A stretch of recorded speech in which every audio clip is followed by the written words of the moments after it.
Eating some Moe's right before work. We're gonna talk about ways to get big, little cheat codes. One thing that really helped me, it's crazy,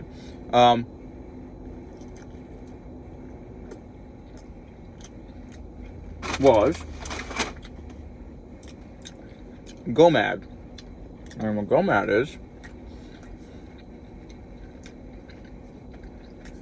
is a gallon of milk a day. Definitely not healthy, but if you don't want to take anything, GOMAD is like the next best thing, because there's peptides and growth hormones that they give to the cows, and there's growth hormones they give to the cows, and then there's peptides in the milk, right? So you get jacked, and it's like 2,400 calories on top of whatever you're eating. So say you're not a big eater, you only eat 1,000 calories a day. That's 3,400 calories right there. That's what I did when I was really struggling to put on size. When I was like 175, like I went from like 130 to 175, and then I couldn't get past the 175 part. Then I started to do the gallon of milk. That's number one. And I love milk. Milk honestly is so slept on. It tastes like ice cream. It really tastes like vanilla ice cream.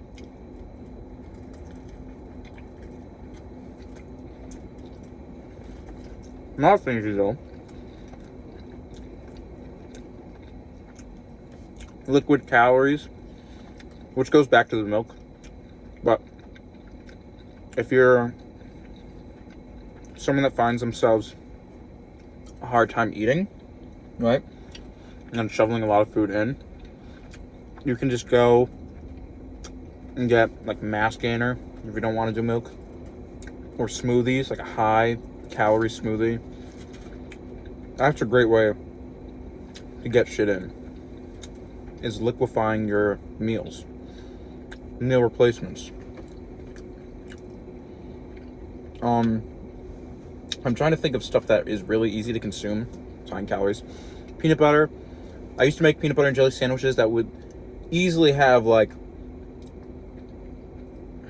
500 calories worth of peanut butter in it, on top of the, Dave's Killer Bread and some grape jelly. And the sandwich itself would be like, 800 calories. Just one sandwich. And that's an easy, plus with a side of milk, another 300 calories if you have 16 ounces. Right there, 1,000 calories.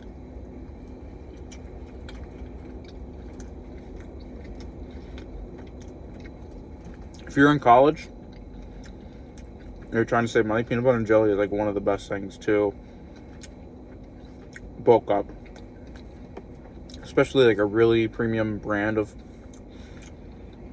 peanut butter if you can afford it. If not, then do obviously Skippy Natural, whatever.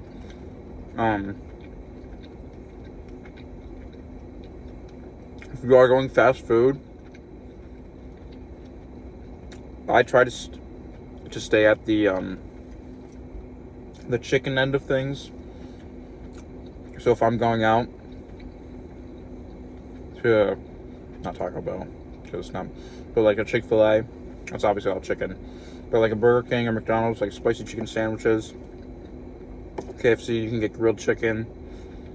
That's not like an abundance of calories, but it's the tiniest bit healthier than getting a bunch of beef.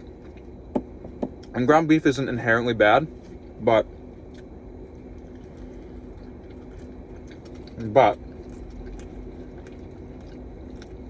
you need grass-fed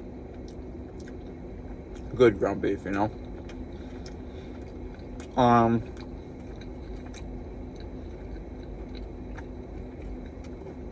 I think another thing too is your activity level. If you're someone who's more active, your hunger should go up. Because if you're not active and you're sedentary, you're probably not feeling hunger, you're probably feeling thirst. Most of the time when you feel like you're feeling hungry, air quotes, you're actually really thirsty. And most people nowadays don't drink enough water.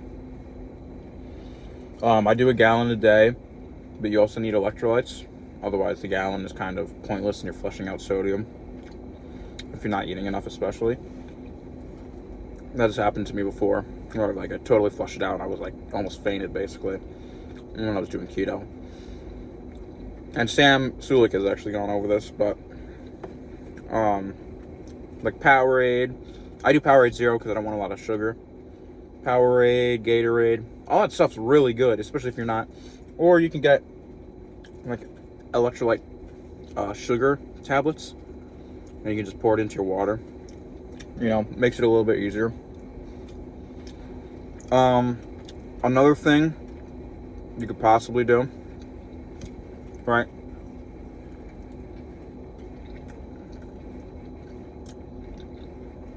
I don't like doing this though because you should be getting consistent meals throughout the day.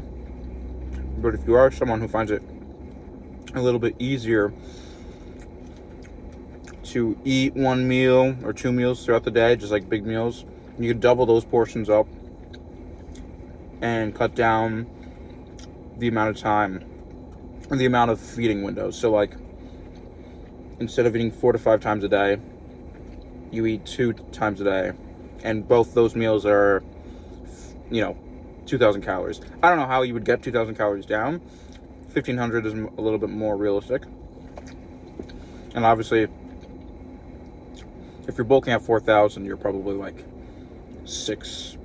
at least 6 feet, right? I've done 4,000. I did 4,000 my last bulking cycle. That was the worst I ever looked. By far, because I'm 5'6". So now I got to really be more smart. And I was doing no cardio, so it really... I mean, I wasn't sticking to anything. I was just eating like shit.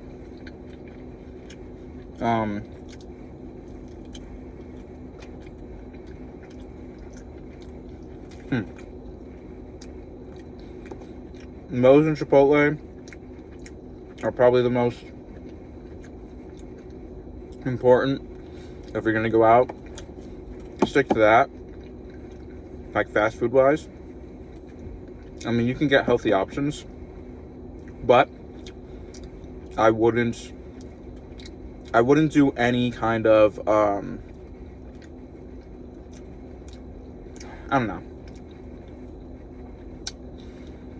I personally don't like rice, and that's the bane of my existence, because rice is so healthy for you. It's so good for you. If I could just do rice, that was my issue with the cut. Because when I did the cut, I had to do keto because I'm like, I don't know, besides like potatoes, I could do, or like chickpea pasta, I guess. I don't know what to do for carbs because I hate rice and everyone uses rice. And I guess it's not about, you're not eating it for the taste, motherfucker, as C.T. Fletcher would say. But anytime I make rice, it is so fucking dry. So I just suck at making rice. I need to find a way to make it. Like, truly find a way to find a way to make it. So next time I do a cut, I'll do a better job of it, you know?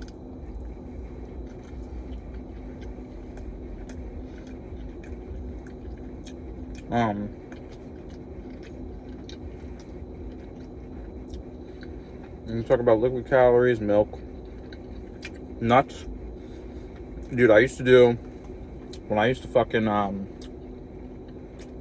what's it called?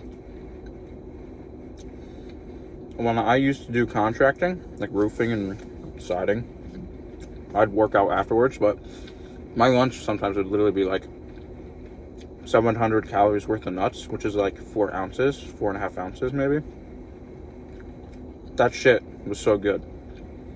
There's a lot of nuts. There's a lot of sodium too. I mean, you can get like saltless nuts, but that is a good way to bulk up as well. Good healthy fats, not like shit like I do sometimes, or all the time. That's the one issue I like that everyone likes Sam, and I like Sam too because he's really humble. But the way he eats and the way I eat, it's not sustainable.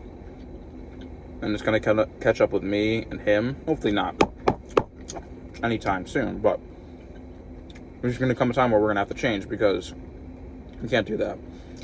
Now, I don't know the effects of eating like shit and also being on gear. How healthy is that versus just eating like shit and working out but not being on gear?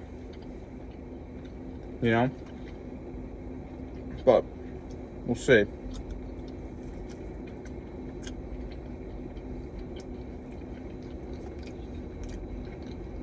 So this is a video for today.